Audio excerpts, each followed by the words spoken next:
खुशामदीद नाज़रीन, मैं हूँ आपकी मेज़बान आफरीन ख़ान। लेके आई हूँ आपके लिए आपका ही फेवरेट प्रोग्राम जिसका नाम है आपकी सहेली।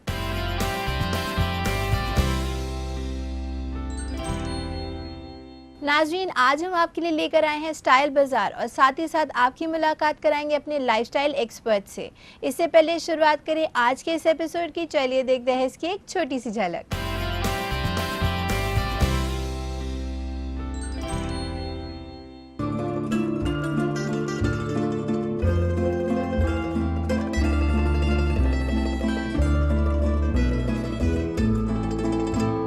आप कॉम्बिनेशन देख सकते हैं, ये वाइट एंड ब्लैक का कॉम्बिनेशन है जिसके ऊपर ब्लैक के अलग अलग शेड्स यानी ग्रे के टोन से एम्ब्रॉयडरी हुई है और इसके दुपट्टे में एक हल्का सा ग्लिटर ऐड हो गया है जिसकी वजह से ये अच्छा सा फॉर्मल सूट दिखाई दे रहा है और आप इसको किसी भी ओकेजन पे पहन के जा सकते हैं। लड़कियों के ऊपर इतनी बंदिशें और इतना उनको ऐसे ही बताना कि नहीं तुम्हारे लिए ये काम नहीं है, तुम तो बस घर का काम सीख लो।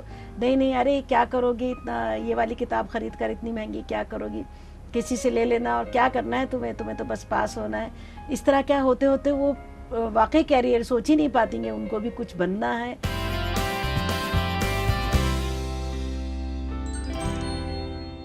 तो नाज़रीन, चलिए बढ़ते हैं हमारे पहले सेगमेंट की तरफ जिसका नाम है स्टाइल बाज़ार। आज हम लोग बात करने जा रहे हैं न्यूट्रल कलर्स की।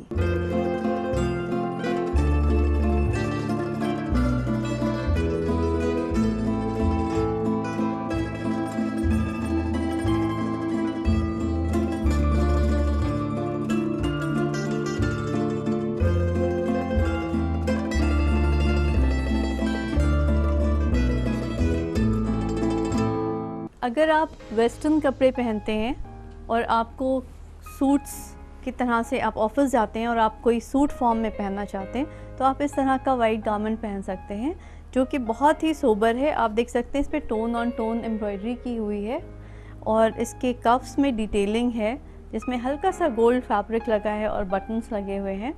इसी के साथ इसकी मैचिंग के ट्राउज़र्स हैं। ये नैरो ट्राउज़र्स हैं जिसको पहन के आप प्रॉपर सूट में सूट फॉर्म इसका बन जाता है। जैसे बंद गला सूट्स होते हैं मेल के, वैसे ही ये फीमेल सूट हो जाता है।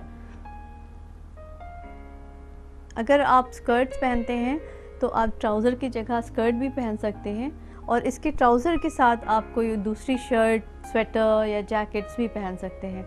तो इस तरह से आप इसको कई अलग अलग तरीक़ों से इस्तेमाल कर सकते हैं।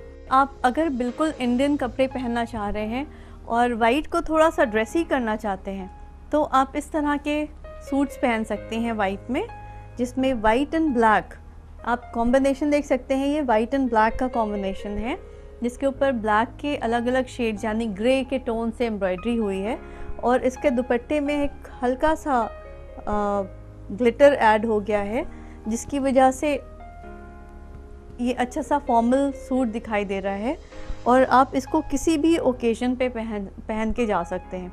चाहे आप किसी के यहाँ पार्टी में जा रहे हों, आप इसके साथ सिल्वर ज्वेलरी पहन सकते हैं, डायमंड ज्वेलरी पहन सकते हैं। आप अगर किसी सेमिनार में जा रहे हों तो भी पहन सकते हैं। आप अगर किसी ऑफिशियल डिनर या लंच पे जा रहे हैं जहाँ पे सीरियस कोई ओकेजन है तो वहाँ भी पहन सकते हैं। कभी कभी ऐसे भी बहुत से ओकेजन्स होते हैं जहाँ पे आप बहुत ज़्यादा ड्रेसअप नहीं हो सकते, कोई सीरियस या किसी रिलीजियस ओकेजन होता है जहाँ पे आपको ब्राइट कलर्स की ज़रूरत नहीं होती, तो आप उस ओकेजन पे भी इसको पहन सकते हैं। इसी तरह से आप मोनोटोन के और कलर्स देखें अगर ब्लैक एंड वाइट में,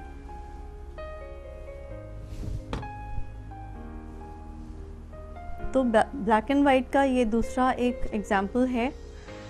वैसे ही एम्ब्रॉयडरीज़ हैं लेकिन इसका जो बेस है वो चेंज हो गया है। वो प्योर वाइट पे था, ये ऑफ वाइट पे हो गया और इसका दुपट्टा ग्रे, डार्क ग्रे टोन में है जिसके ऊपर एम्ब्रॉयडरी की हुई है। इसकी बॉर्डर के ऊपर एम्ब्रॉयडरी है और उसी के साथ साथ इसमें एक हल्का सा लचका लगा हुआ है बैक साइड में, जिससे हल्का सा ग्लिटर आ जाता है और ये इस ड्रेस को, इस सूट को बिल्कुल फॉर्मल लुक दे रहा है। और इसका जो सिलवेट है आप देखें कि ये बिल्कुल कलीदार है, लेकिन यहाँ से फिटेड है। तो आप चाहे बल्की हो या बहुत दुबले हो या आप एक परफेक्ट बॉडी टाइप में हो, आपके ऊपर ये कुर्ता, ये सिलवेट बहुत अच्छा लगेगा। आप ये देख सकते हैं ये ग्रे के टोन्स में सूट है। वैसे ही जैसा आपको मैंने पहले दिखाया वैसे ही डिज़ाइन है, लेकिन टोन डिफरेंट हो गया, यानी ये वाइट से ऑफ वाइट हो गया इसका बैकग्राउंड और ग्रे के टोन्स ज़्यादा प्रोमिनेंट हो गए। दुपट्टा ग्रे हो गया जिसके ऊपर एम्ब्रॉयडरी है और उसके बैक साइड में लचका है जिससे हल्का सा ग्लिटर आता है।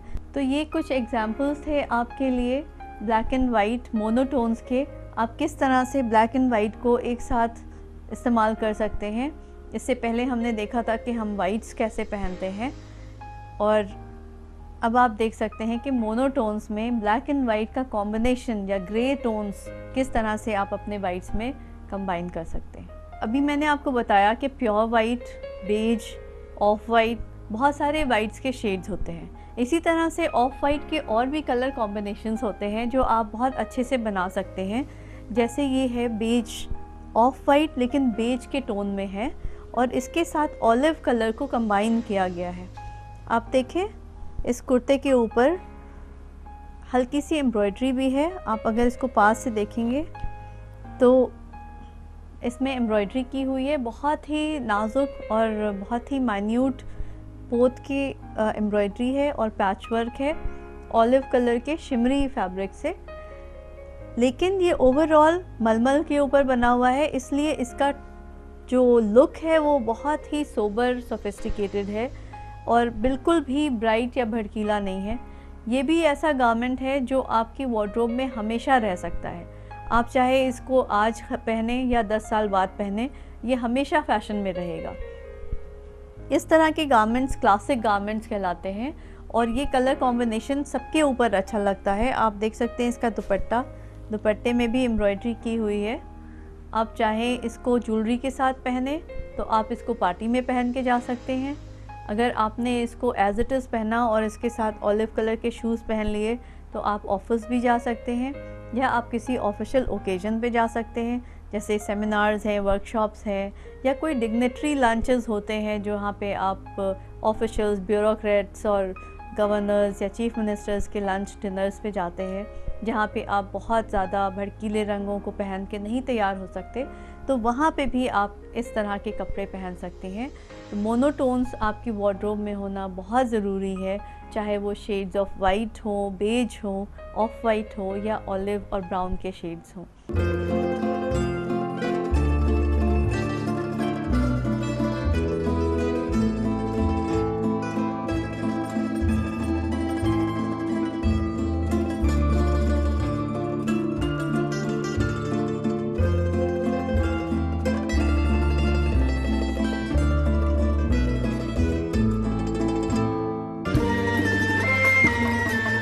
तो नाजरीन, देखा आपने, हम आपको सीधे लेके गए थे कि कैसे आप राजस्थानी कपड़ों को अपना सकती हैं, राजस्थानी पैटर्न से लग सकती हैं खूबसूरत।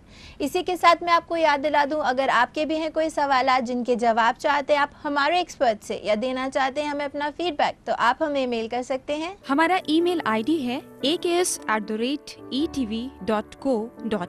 नाजरीन, इसी के साथ वक्त चुका एक छोटे से वक्फे का, मगर वक्फे के बाद हम आपकी मुलाकात कराएंगे हमारे लाइफस्टाइल एक्सपर्ट से। तो कहीं मत जाइएगा, देखते रहिएगा आपकी सहेली।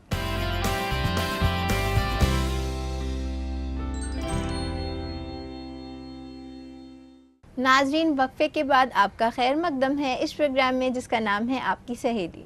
नाजरीन, आज हम ऐसी परेशानी के बारे में बात करने वाले हैं जो देखी अनदेखी है। अक्सर ये देखा गया है कि माँ बाप अपने बच्चों में फ़र्क करने लगते हैं, जिसको कभी कदा जेंडर बायस कहा जाता है। इस बारे में बातचीत करने के लिए हमारे साथ स्टूडियो में मौजूद है हमारी लाइफस्टाइल एक्सपर्ट जिनका नाम है तस्वीर ज़हरा नकवी जी। तस्वीर ज़हरा नकवी जी, आपका इस्तकबाल है हमारे इस प्रोग्राम में। मैम, अक्सर ये देखा गया है कि जो वालिदैन होते हैं वो अपने बच्चों में फ़र्क करने लगते हैं जाने अनजाने में, तो इसके बारे में आप कुछ बताइए। आफरीन, ये बहुत ही अहम सवाल है आज के दौर का। माँ बाप ना चाहते हुए उनको महसूस भी नहीं होता है कि हम कुछ कर रहे हैं, उन्हें पता भी नहीं चलता, लेकिन वो कुछ समाज की के प्रेशर्स ऐसे होते हैं, कुछ आसपास की दुनिया के इस तरह के मैसेजेस हैं एक अनजानी सी, कि वो खुद भी नहीं समझ पाते कि वो इसके शिकार हो जाते हैं, खुद भी नहीं समझ पाते कि हम ऐसा कर रहे हैं। और जब फ़र्क करने लगते हैं लड़का लड़की में, तो यही चीज़ कहलाती है जेंडर बायस होना।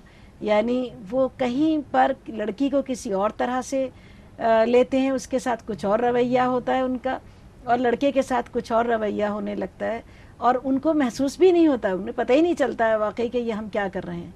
और जब कभी एहसास होता है तब ये होता है कि अच्छा ये, तो इसी चीज़ के ऊपर आज ये तुम्हारा आपका बहुत ही अहम सवाल है कि जेंडर बायस जी क्या चीज़। मैम, अब आप हमें ये बताइए, जो बच्चे होते हैं उनकी शख्सियत पे इससे क्या असर पड़ता है? बहुत ज़्यादा असर पड़ रहा है आफरीन। हम लोग तो ये देखते हैं, हम अपने जो बच्चों को 12th क्लास तक के बच्चों को देखा मैंने, बहुत असर पड़ता है इसका। लड़कियां इसमें जब जिन घरों में ऐसा फ़र्क किया जाता है, वहाँ की लड़कियां बिल्कुल इंट्रोवर्ट, डरी सहमी, इंफीरियरिटी कॉम्प्लेक्स के शिकार, उनको लगता है कि हम कुछ कर ही नहीं सकते हैं, हमारे अंदर कोई सलाहियत नहीं है, वाली फीलिंग आ जाती है, हमारे अंदर कोई सलाहियत नहीं है, हम कुछ भी हम बिल्कुल ऐसे ही हैं, पता नहीं हम क्यों पैदा हो गए, लड़की बन के पैदा हुए हैं, तो हम तो बोझ हैं ही यहाँ पर, अब कब तक हम बोझ बने रहेंगे। हमें इस तरह की जो जितनी नेगेटिव फीलिंग्स आ सकती हैं, मैंने देखा है बच्चियों के अंदर कि वो आ जाती हैं जिन घरों में इस तरह का। लड़कों में जहाँ पर जो जिन घरों में ऐसा होता है कि लड़के को ज़्यादा मान रहे हैं, लड़के को सुपीरियर मान रहे हैं, उसको ज़्यादा, वहाँ पर और उसके अंदर भी नेगेटिव, ये नहीं कि उसके अंदर भी कुछ अच्छा होगा, उसके अंदर भी नेगेटिव्स देखें कि उसके अंदर उसको लगता है कि हर एक को मेरी ही बात माननी चाहिए, मैं जो चाहूँ वो मुझे मिल सकता है, मैं जो चाहूँ वो हर बात वो पूरी हो जो वो चाह रहा है। जैसे आपने कहा कि लड़कियां दबी दबी हो जाती हैं, तो इससे ये होता है कि जो मेन स्ट्रीम करियर होता है वो बनाने में वो कहीं ना कहीं पीछे रह जाती हैं, इसके बारे में बताइए। बहुत से घरों में अभी भी आफरीन, अभी भी देख, ये ऐसा नहीं है कि हम इससे ऊपर उठ गए या हम निकल गए हैं, अभी भी ऐसा होता है कि लड़कियों के ऊपर इतनी बंदिशें और इतना उनको ऐसे ही बताना कि नहीं तुम्हारे लिए ये काम नहीं है, तुम तो बस घर का काम सीख लो, नहीं नहीं अरे क्या करोगी, इतना ये वाली किताब खरीद कर इतनी महंगी क्या करोगी, किसी से ले लेना, और क्या करना है तुम्हें तो बस पास होना है। इस तरह क्या होते होते वो वाकई कैरियर सोच ही नहीं पाती, उनको भी कुछ बनना है, वो भी कुछ करके दिखाएंगी समाज में, ये नहीं हो पाता। इसके अलावा एक बहुत बड़ी चीज़ मैंने देखी है आफरीन, कि खाने पीने में भी कुछ घरों में फ़र्क होता है कि फल अगर रखे हुए हैं तो वो लड़के को कोशिश करेगी माँ के लड़का खा ले, वो बाहर से आ रहा है बेचारा थका हुआ आ रहा है, वो खा ले। लड़की जो घर में उनके साथ पूरे टाइम लगी हुई है, उसको कोई ज़रूरत ही नहीं है शायद उस फल की। जबकि हकीकत यह है कि एक लड़की को बहुत ज़्यादा, लड़के से कहीं ज़्यादा ज़रूरत पड़ रही है अच्छी डाइट की, उसको फलों की, क्योंकि उसको हर महीने एक ऐसे फिज़ोलॉजिकल प्रोसेस से गुज़रना होता है जिसमें उसके ढेर सारे जो RBCs हैं वो ख़त्म हो रहे हैं, और जो ब्लड का एक ये इसको पूरा करने के लिए, इस कमी को पूरा करने के लिए, इन RBCs को पूरा करने के लिए उसको अच्छी डाइट और अच्छा ये फल वगैरह ज़रूर चाहिए। बहुत अफसोस की बात यही है कि माएँ ये समझती रहती हैं कि बस हम अपना ये बेटा है, यही हमारा बुढ़ापे का सहारा बनेगा, यही सब कुछ है, हम इसको जितना भी, हालांकि सब कुछ सामने है, हम सब देखते हैं, हम देख रहे हैं कि हर स्टेज में वो जो लड़की जिसको फ़र्क करके उसको दबाया जा रहा था, वही कहीं ना कहीं सहारा बनती है, वही आगे आती है। कितनी एग्जाम्पल्स हैं, लेकिन ये बड़ी अफसोसनाक सिचुएशन हो जाती है, अफसोस की बात हो जाती है कि माएँ ही इसमें सबसे ज़्यादा आगे रहती हैं फ़र्क करने में। मैम, मैं आपको यहीं पर रोकना चाहूँगी और इस बारे में बातचीत हमारी यूँ ही जारी रहेगी। तब तक के लिए अपने नाजरीन को याद दिला दूँ, अगर उनके भी हैं लाइफस्टाइल प्रॉब्लम से रिलेटेड कोई भी सवालात जिनके जवाब चाहते हैं वो हमारे लाइफस्टाइल एक्सपर्ट से, या देना चाहते हैं हमें अपना फीडबैक, तो वो हमें मेल कर सकते हैं। हमारा ईमेल आईडी है aks@etv.co.in। नाजरीन, इसी के साथ वक्त हो चुका है एक छोटे से वक्फे का, मगर वक्फे के बाद हमारी बातचीत यूं ही जारी रहेगी। तब तक के लिए कहीं मत जाइएगा, देखते रहिएगा आपकी सहेली।